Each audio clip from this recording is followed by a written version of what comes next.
बिस्मिल्लाहिर्रहमानिर्रहीम। मेरे अज़ीज़ दोस्तों, आप सबको नाक TV4 पर खुश आमदीद। जैसा कि मेरे अज़ीज़ दोस्तों आपको इल्म है, रमज़ानुल मुबारक का दूसरा शरह मग़फ़िरत भी अपनी अख्ताम को पहुँच रहा है। इसके तनाज़ुर में हमने एक मज़मून तैयार किया जो आपके सामने रखने की कोशिश करेंगे।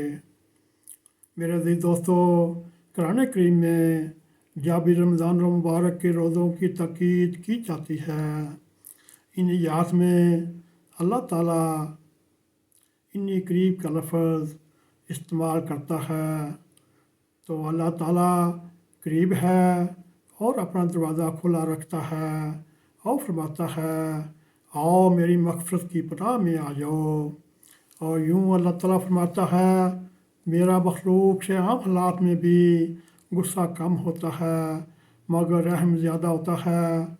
इन दिनों में और भी बढ़कर रहमत के दरवाज़े खोलता हूँ और मग़फ़िरत की चादर में लपेट लेता हूँ। अल्लाह ताला कुरान करीम में सूरह निसा आयत 65 में यूँ फरमाता है, मैं तौबा कबूल करने वाला और बार बार रहम करने वाला हूँ। हाय, इसमें एक अफसोस का इज़हार भी है कि इंसान अपने नफ्स पर जुल्म करता जाता है और जुल्म करने वाला है, मगर वो अल्लाह ताला से अपनी बख्शिश की दुआ नहीं मांगता, मग़फ़िरत की दुआ नहीं मांगता। मेरे दोस्तों, अल्लाह ताला बार बार मुख्तलिफ़ ज़रियों से अपनी रहमत का, अपनी मग़फ़िरत का इज़हार करता रहता है और इस्तिग़फ़ार करने की तलक़ीन करता रहता है। मेरे दोस्तों, ये वक़्त है इस्तिग़फ़ार और अल्लाह ताला से रहमत की चादर मांगना, मग़फ़िरत की पनाह में आना।